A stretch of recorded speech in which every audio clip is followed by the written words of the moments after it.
வணக்கம். ஹாலிவுட்டில் சில இந்திய நட்சத்திரங்கள் மட்டுமே ஜொலித்திருக்கிறார்கள். அதிலும் தமிழ்நாட்டிலிருந்து என்று யோசிக்கும் போது சமீப காலங்களில் தனுஷ் மட்டுமே நம் நினைவுக்கு வருகிறார். 2018 the extraordinary journey of the fakir என்கின்ற திரைப்படம் மூலம் ஹாலிவுட்டிற்கு அறிமுகமானார் தனுஷ். இப்போது இயக்குனர்கள் அந்தோனி மற்றும் ஜோ ருசோவின் த்ரில்லர் படமான த கிரே மேனிற்கு அவர் நடிகராக தேர்வு செய்யப்பட்டிருக்கிறார். 2009ஆம் ஆண்டில் த கிரே மேன் என்கின்ற அந்த திரைப்படம் வெளியானது. அதனை ரீமேக் செய்வதற்காகத்தான் கேப்டன் அமெரிக்கா அவெஞ்சர் சீரிஸினுடைய இந்த இயக்குனர்கள் ஜோடி இப்போது முயற்சியில் இறங்கி இருக்கிறது. $200 மில்லியன் பட்ஜெட்டில் இவர்கள் இயக்கத்தில் இந்த படம் உருவாக இருப்பதை கண்டு ஒரு எதிர்பார்ப்பு ஏற்பட்டிருக்கிறது. அமெரிக்க நாவல் ஒன்றை அடிப்படையாக கொண்ட திரைப்படம் அது. இந்த படத்தை மிஷன் இம்பாசிபிள் பட உரிமையின் இயக்குனர் கிறிஸ்டோபர் மெக்வாரி படமாக்குவதற்காக 2016இல் முயற்சித்தார். இப்போது அது வேறு ஒரு இயக்குனர்களின் இயக்கத்தில் வெளிவரப்போகிறது. தனுஷ் ஜகமே தந்திரம், கர்ணன் என்கின்ற தமிழ் படங்களை முடித்துவிட்டு ரிலீஸுக்காக காத்திருக்கிறார். ரஞ்சனா என்கின்ற இந்தி படத்தினுடைய இயக்குனரான ஆனந்த் எல் ராயுடன் அட்டங்கிரே என்கின்ற இந்தி படத்தில் இணைவதற்காக தனுஷ் காத்து கொண்டிருக்கிறார். இந்த சமயத்தில் தான் இந்த ஹாலிவுட் படத்தில் இவர் நடிக்க இருக்கிறார் என்பது வைரலாகி இருக்கிறது. அடுத்து 2 தினங்களுக்கு முன்பு துருக்கி மீது அமெரிக்கா பொருளாதார தடைகளை அறிவித்தது. இதை குறித்து பல செய்திகள் வந்தன. ஆனால் துருக்கியினுடைய பதிலடி என்னவாக இருக்க போகின்றது என்பதற்கான ஒரு முழுமையான அலசலை நாம் இப்போது பார்க்க போகிறோம். ரஷ்யாவிடமிருந்து துருக்கி அதிபர் S-400 என்கின்ற வான் ஏவுகணை பாதுகாப்பு அமைப்பினை வாங்கினார் என்கின்ற காரணத்திற்காக அமெரிக்காவினுடைய பொருளாதார தடை துருக்கியின் மீது எழுந்திருக்கிறது. இந்த தடை குறித்து துருக்கி அதிபர் எர்டோகன், இந்த தடை எங்களுடைய நாட்டினுடைய உரிமையின் மீதான தாக்குதல், வாங்கியதை திருப்பித் தர முடியாது. நேட்டோ கூட்டாளியான அமெரிக்கா துருக்கியின் பாதுகாப்பில் பயங்கரவாதிகள் எதிர்ப்பு போரில் ஆதரவாக நிற்க வேண்டுமே தவிர தடைகளை விதிக்க கூடாது. அண்டை நாடுகளுடன் சச்சரவுகளை, சண்டைகளை துரத்தி சென்று மோதல் பதட்டங்களை கொண்டு வரும் நாடாக துருக்கி இல்லை. எங்கள் பாதுகாப்பிற்காய், செழிப்பிற்காக நாங்கள் இதை செய்கிறோம் என்று பேசியிருக்கிறார். அமெரிக்காவினுடைய வெளியுறவுத்துறை செயலராக இருக்கின்ற பாம்பியோ அவர்கள் இது குறித்து ஒரு அறிக்கையை வெளியிட்டிருக்கிறார். நேட்டோ கூட்டாளி நாடு துருக்கி பல தசாப்தங்களாக அமெரிக்காவுடன் நட்புறவில், பிராந்திய பாதுகாப்பில் இருக்கிறது. அதனை நாங்கள் தொடர்வதற்கு விரும்புகிறோம். S-400 சச்சரவை நீங்கள் தீர்ங்கள் என்று அறிக்கையில் குறிப்பிட்டிருக்கிறார்.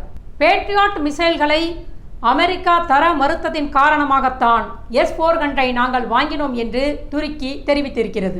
2019இல் ரஷ்யாவிடமிருந்து தரைப்பரப்பிலிருந்து வான் நோக்கி ஏவும் வான் ஏவுகணை பேட்டரிகள் துருக்கிக்கு அனுப்பப்பட்டது. அப்போது அதற்கு பதிலடியாக அமெரிக்கா F-35 போர் ஜெட் விமானத்தின் திட்டத்திலிருந்து துருக்கியை விலக்கி வைத்தது. S-400 அக்டோபர் 2020இல் துருக்கி சோதித்து பார்த்தது. இப்போதுதான் முதன்முறையாக அமெரிக்கா எழுத்துப்பூர்வமாக ஒரு கண்டனத்தை துருக்கியின் மீது வைத்திருக்கிறது. அமெரிக்க தரப்பு என்ன சொல்ல விரும்புகிறது என்றால், S-400 என்கின்ற இந்த அமைப்பை வாங்குவது என்பது அமெரிக்க பாதுகாப்பை சமரசம் செய்வது போன்றதானது. 2ஆம் உலகப் போருக்கு பின்னர் சோவியத் யூனியனுக்கு எதிராக உருவாக்கப்பட்ட நேட்டோ அமைப்பின் கூட்டாளியாக இருக்கின்ற துருக்கி ரஷ்யாவிடம் போய் ஒரு ஆயுதத்தை வாங்குவது என்பது அமெரிக்காவை குறை மதிப்பிற்கு உட்படுத்தும் ஒரு செயல். அத்தோடு நேட்டோவையும் அது குறை மதிப்பிற்கு உட்படுத்துகிறது. அதனால்தான் அமெரிக்காவினுடைய தடை என்பது துருக்கியினுடைய பாதுகாப்பு கொள்முதல் நிறுவனத்தின் மீது கொண்டு வரப்பட்டிருக்கிறது. பீஜிங் பைடன் என்று செல்லமாக அழைக்கப்படுகிற பைடனின் நிர்வாகத்தில் கூட இந்த தடையை நீக்குவதற்கான சூழல் இருக்காது என்று கருதப்படுகிறது. அமெரிக்கா எந்த ஒரு இராணுவ தொழில்நுட்பத்தையும் துருக்கியுடன் இனி பகிர்ந்து கொள்ளாது. கடன், நிதி உதவி என்று அமெரிக்காவிடமிருந்து துருக்கிக்கு எதுவும் கிடைக்காது. அதனால்தான் துருக்கியினுடைய பாதுகாப்புத்துறை தலைவர், இது முழுக்க முழுக்க கொள்முதல் நிறுவனம் அல்ல, எல்லா திட்டங்களும் இங்குதான் இணைக்கப்படுகிறது, இதன் மேல் ஒரு தடை கொண்டு வருவது என்பதை துருக்கி விரும்பவில்லை. இந்த துருக்கிய கொள்முதல் நிறுவனம் பல்வேறு கிளைகளாக பிரிக்கப்பட்டு இருக்கிறது. இது தேசிய பாதுகாப்பு அமைச்சகத்தின் கீழ் வருகிறது. இதனால்தான் இந்த தடை என்பது பல விளைவுகளை ஏற்படுத்தக்கூடும் என்று துருக்கி நினைக்கிறது. இந்த நிறுவனத்தில் இப்போது போய்கொண்டிருக்கும் சில திட்டங்களில், குறிப்பாக F-16 போன்றவற்றில் மாற்றம் இருக்காது. ஆனால் புதிதான ஒன்றை வாங்குவதற்கு இதனால் முடியாது. லாஜிஸ்டிக் சப்ளைகளில் துருக்கி தடுமாறக்கூடும். புதிய திட்டங்களில் அதற்கு பின்னடைவு ஏற்படும்.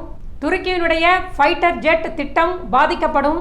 பல வருடங்களாக நேட்டோ, அதன் கூட்டாளிகள் என்று இருக்கின்ற ஒரு ஒழுங்கை துருக்கி இப்போது உடைத்திருக்கிறது.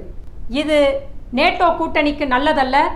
ஈராக், லிபியா, சிரியாவில் கூட ஐநா ஒப்புக்கொண்ட நேட்டோ அணிகள் ஒன்று திரண்டு போரிட்டு கொண்டிருக்கும் பொழுது துருக்கி தனியாக தன் விருப்பத்திற்கேற்ப நடந்தது. இது மட்டுமல்ல, இந்த தடையின் மூலமாக துருக்கிக்கு மற்ற நாடுகள் இராணுவ சம்பந்தப்பட்ட உபகரணங்களையும் தொழில்நுட்பத்தையும் வழங்குவதை இது தடுக்கும். இந்த தடை என்பது அமெரிக்காவினுடைய வெள்ளை மாளிகையில் கொண்டு வரப்பட்டதல்ல, அமெரிக்க காங்கிரசினால் கொண்டு வரப்பட்டு இருக்கிறது. அதனால் பைடனின் தலைமையில் அமையப்போகும் புதிய நிர்வாகம் துருக்கியை அழைத்து பேச்சுவார்த்தை நடத்தி நேட்டோவினுடைய கூட்டிணைவிற்குள் அதை கொண்டு வருவதற்கு முயற்சிக்கலாம். பேச்சுவார்த்தையில் துருக்கியிடம் ரஷ்யாவிடம் எதுவும் வாங்காதீர்கள் என்று அறிவுறுத்தலாம். அமெரிக்க பேட்ரியாட் ஏவுகணைகளை அமெரிக்கா முதலில் தர மறுத்தாலும் அது பின்னாளில் ஒப்புக்கொண்டது. துருக்கி தொழில்நுட்ப பரிமாற்றத்தை கேட்டதினால்தான் அமெரிக்கா மறுத்தது. S-300 நேட்டோவினுடைய கூட்டாளியான கிரீஸ் வைத்திருக்கும் பொழுது துருக்கி ஏன் வைத்திருக்க கூடாது என்கின்ற கேள்வி இங்கு எழுகிறது. துருக்கி சமீப காலமாக மத்திய கிழக்கு நாடுகளில், மத்திய தரைக்கடல் நாடுகளில் சுயாதீனமாக சில முடிவுகளை எடுக்கிறது, மோதலில் ஈடுபட முயற்சிக்கிறது. அப்படி இருக்கும்போது இந்த திறன்கள் அது கையில் இருக்கும் பொழுது அது ஒரு பெரிய அச்சுறுத்தல் என்று அமெரிக்கா எண்ணுகிறது. எல்லா நாடுகளும் ஒன்றாக ஈராக்கில் ஐசிலுக்கு எதிராக நிற்கும் பொழுது துருக்கி மட்டும் அவர்களுக்கு ஆதரவாக இருந்தது, பயங்கரவாத குழுக்களுக்கு ஆயுதங்களை கொடுத்தது. இதனால் தான் அமெரிக்கா துருக்கியின் மீது தடை விதித்தது என்று அமெரிக்க தரப்பு சொல்லிக் கொண்டிருக்கிறது. துருக்கியினுடைய போர் விமானங்கள் S-400 வீழ்த்தி இருக்கிறது.